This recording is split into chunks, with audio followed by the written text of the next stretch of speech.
Good morning friends. 1 મિનિટનો સંદેશ આપણે જોઈ રહ્યા છે, રાઈટ. ગઈકાલે સાઉલ રાજાના સંદર્ભમાં જોયું તો આજે દાઉદ રાજાના સંદર્ભમાં થોડીક બાબતો આપણે જોઈએ, રાઈટ. ગઈકાલે મેં તમને કીધું હતું કે એ રાજાઓનો સમય એ ઈસવીસન પૂર્વે 1051 થી લઈ અને 586 વર્ષ, ઈસવીસન પૂર્વે 1051 થી લઈ અને પાછળ જતા જાઓ તો ઈસવીસન પૂર્વે 586 વર્ષો, એટલે લગભગ 465 વર્ષોનો બધા જ રાજાઓનો સમયગાળો. પણ એમાં મુખ્ય 3 રાજા જે આગળના હતા સંયુક્ત ઇસરાયેલના, એમાં આપણે ગઈકાલે સાઉલ રાજાને જોયો, બરાબર. આપણે એ પણ જોયું કે સાઉલ રાજાની વાત 1 સમુએલના 10મા અધ્યાયથી ચાલુ થાય અને 1 સમુએલના 15મા અધ્યાય સુધીની અંદર એને ઈશ્વર નાપસંદ કરી દે છે, એ વાત પણ આપણે ત્યાં આગળ જોઈ, બરાબર. પણ એમ છતાં પણ આગળ સાઉલ રાજાની વાત ચાલુ રહે છે. ક્યાં સુધી? એ 1 સમુએલના છેલ્લા અધ્યાય સુધી, 31મા અધ્યાય સુધી. કેમ? કારણ કે ત્યાર પછી દાઉદ સાઉલ એ લોકોની જે કહેવાય કે દાઉદ ઈશ્વરને સમર્પિત હતો અને સાઉલ ને એ દુષ્ટ આત્મા દોરતો હતો અને સાઉલ એ દાઉદને મારવાના માટે જે પ્રયત્ન કરતો હતો, એ બાબત આપણને સતત એ 1 સમુએલના 31મા અધ્યાય સુધી જોવા મળે. પણ ત્યાર પછી દાઉદ રાજાની વાત આપણને ત્યાં આગળ આવતી જોવા મળે છે. અને દાઉદ રાજાનું આખું જીવન જો યાદ રાખવું હોય તો એની એક કી હું તમને આપું છું, રાઈટ. દાઉદ રાજાના આખા કાર્યકાળને યાદ રાખવો હોય તો એના 3 રાજ્ય અભિષેક યાદ રાખવાના, બરાબર.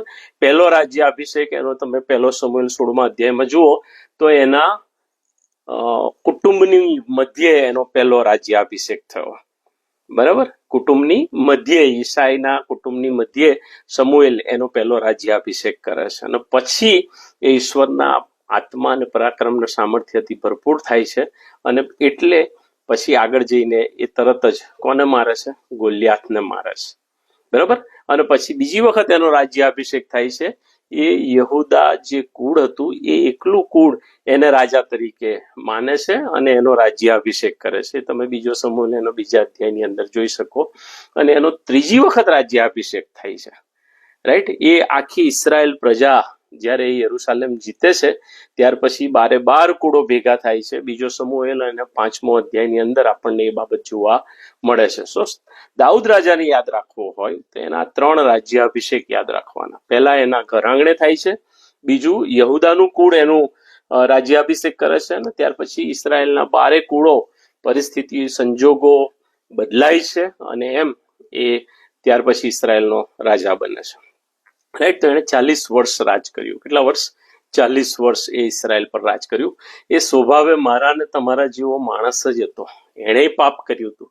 તમે ને હું જન્મથી પાપી છીએ, પણ જો પ્રભુ ઈસુ ખ્રિસ્તનો ત્રાતાર ને તારનાર તરીકે સ્વીકાર કર્યો છે અને રોજ આપણે આપણા પાપ કબૂલ કરીએ છે તો પાપોની માફી ચોક્કસ આપણને ખ્રિસ્તમાં મળે છે અને મળે છે.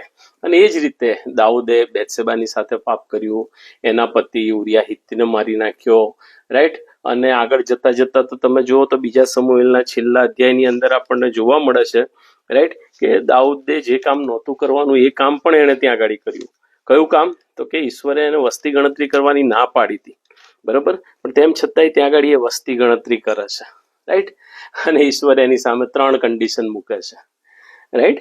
પણ ત્યારે એ ઈશ્વર પ્રત્યે એટલો બધો સમર્પિત એ માણસ હતો કે માણસોના હાથમાં પડવું એના કરતા ઈશ્વરના હાથમાં પડવું વધારે સારું છે. કારણ કે ઈશ્વર, મારો અને તમારો જે ઈશ્વર છે એ જીવંત છે, એ દયાળુ છે, કૃપાળુ છે, ભલો છે, ઈશ્વર પ્રેમાળ ઈશ્વર છે. અને એટલે દાઉદ બહુ જ સારી રીતે જાણતો હતો કે મારો ઈશ્વર મને તજી નહીં દે. અને એટલે એ ત્યાં આગળ જોઈએ છે આપણે કે ઈશ્વરના હાથમાં પડે છે, ઈશ્વરને બધું સમર્પિત કરી દે છે.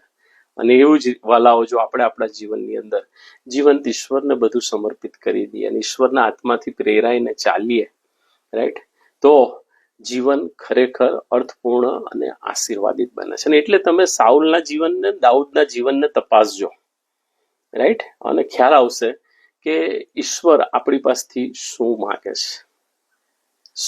છે, રાઈટ. અને દાઉદ પૂરી રીતે સમર્પિત હતો ને એટલે ઈશ્વર એ કહે છે, શું કોને કહે છે? સુલેમાનને કહે છે કે હું દાઉદનો દીવો હોલવાવા નહીં દઉં, બરાબર. હા. અને આપણે જોઈએ છે કે ઈશ્વર એ અવનવા આશીર્વાદોથી દાઉદને વ્યવસ્થિત કરે છે. રાઈટ, આ બધી જ બાબતો સમજવા માટે પ્રભુ કૃપા આપે અને આપણી જાતને પણ આપણે તપાસીએ એની અંદર. મે God bless you. Have a good day. Bye bye. Take care.